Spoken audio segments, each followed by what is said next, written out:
How about your own personal life?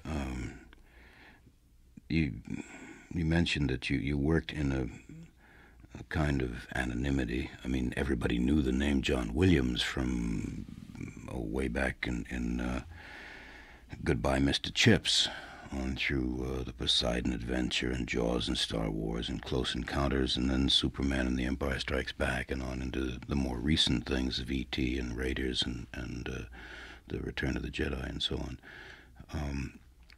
That name was well known, but up until people started seeing this man on the podium when public television broadcast the Pops, most people didn't know what John Williams looked like. True enough. Now you must have trouble everywhere you go with. Well, life has changed a little bit, but people are nice and they're polite and very good. I mean, life is a little bit different, but not all that much. But what you really kick off in my mind, Robert, is an aspect of working in the film industry and that is that one can, as a musician, for example, work in complete anonymity. A director can work in complete anonymity. If we look at an earlier period, for example, a director like Hitchcock, everybody knew him because he appeared in his films, he went on television, he was a character and a public personality, and people in 1945 on the street would know what Hitchcock looked like. By the same token, they wouldn't know John Ford, who in those years was a director as successful as Hitch was, or Robert Penn Warren, or any of those people from their next door neighbor. So it's possible in Hollywood to be a director or a cameraman or a producer or a composer, and do that work without ever having to step out in public. If one chooses to do it, as Hitch did, for example, it's possible to do. I really never thought about it. I mean, I've gone to the studio every day for over 20 years and written my music and conducted the orchestra and went home at night, and never had any contact with the public. That's why this is such a deviation from my normal kind of working life.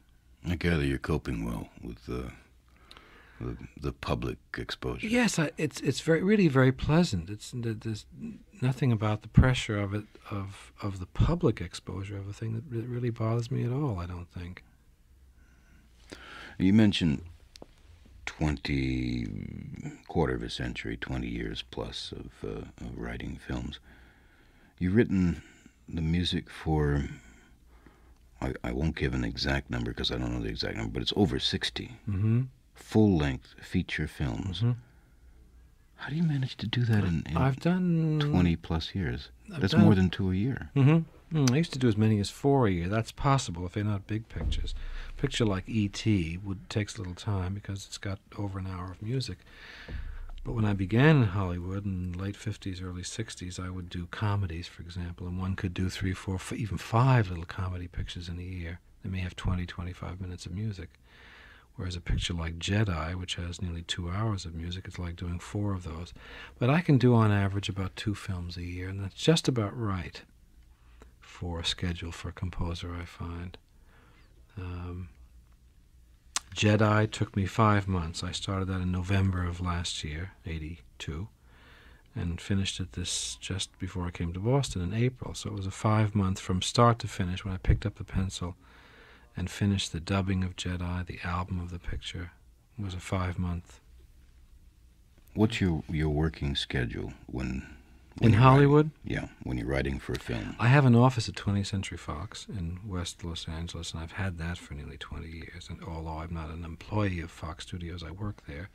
And I go into the studio early in the morning, 9:30 or 10 o'clock, and I look in a projection room that morning at the sequence I'm working on in the film. If it's a battle sequence, for example, I'll run just that sequence with a music editor 2 or 3 times and time it and try to, maybe even on the piano in the room, try a few phrases against the film. And then I go to my little office in the music department there, and I'll work till 5 or 6 o'clock.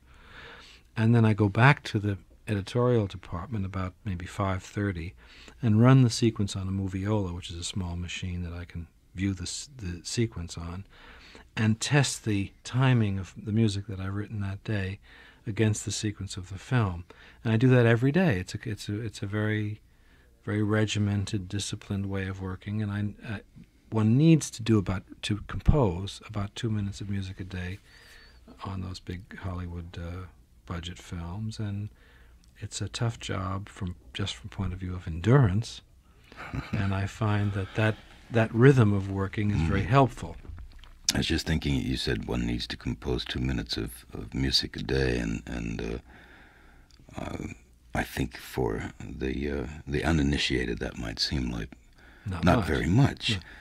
But for those who have labored over 30 seconds. 30 seconds for a couple of weeks, 2 minutes of music a day is a lot of music to write. It is a staggering amount, Robert, really. My joke about Hollywood is always that you don't have to be good, you just have to be strong.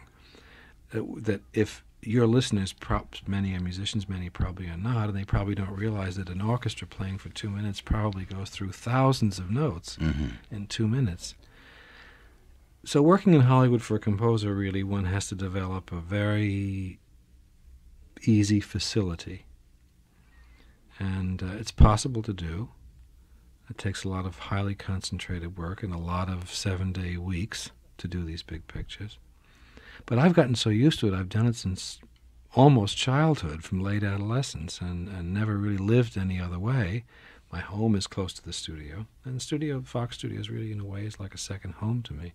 Uh-huh. Now, do you do all of your own orchestration? No, I say about half of it. I sketch all of my music in a 8 or 10 line sketch with winds and 2 brass and strings. So the orchestral features and details are in the sketch, and that enables me to go quicker. How about percussion? A smaller, also percussion on usually 2 lines in the middle of a sketch. A smaller picture like I don't know, Cinderella Liberty, for example, which is a picture I did a few years ago with a smaller orchestra. I wrote it right in score, which I often do. A picture like Jedi, where we have the London Symphony Orchestra, 100 and so pieces of players. I do need some help from a sort of physical, stenographic point of view, really, about orchestration. So that's the way I work it.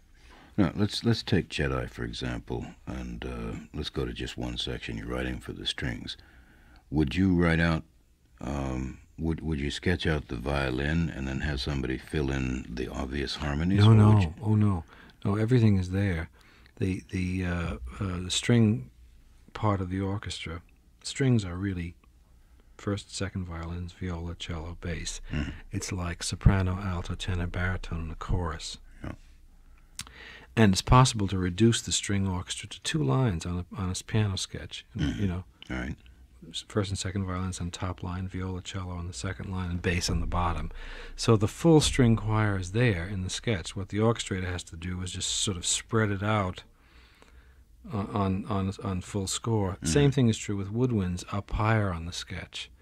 I may have an 8-note woodwind chord for 8 woodwinds, but I can write the 8 notes on 2 lines, 2 staves. the same as you would for piano. But it says flute 1, 2, oboe 1, 2, English horn here, clarinet 1 or 2 if we have that, and bassoon. So it's orchestrated in practical terms. But what the orchestrator has to now do is to take the 8 notes which are on 2 lines and put the 8 notes on 8 lines, right?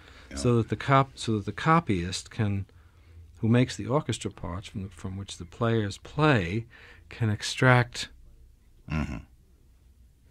each single part from a single line. So it's really, I mean, I'm not minimizing what orchestrators do, but in my case, it's really kind of a stenographic process, really, more than anything. So you're doing all your own chord structures, your yes, absolutely. chordal progressions and changes. And colors. Everything. If you have suspensions or things like that, yes. those are all written in.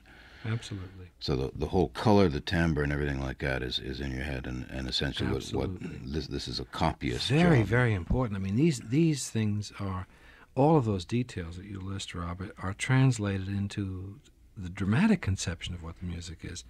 You look at the scene. It's if winds are going to play something, it's for a dramatic reason, or reasons of ambiance or atmosphere or whatever. So that the orchestration of film music is really, I mean, is as much coloration of it, the atmospheric aspects of it, are as much as any other, as much importance as any other aspect of it, I could say.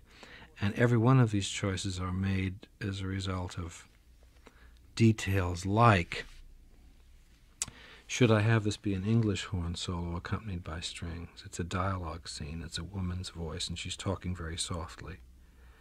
And I think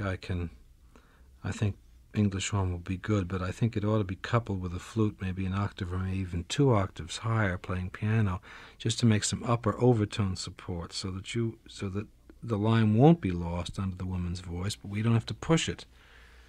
The loudness, only to illustrate that all aspects of the scene, the sound effects behind the scene that are our competition, are considered. All of these aspects considered very seriously before we can call the sequence composed musically. Yes, detail's very important.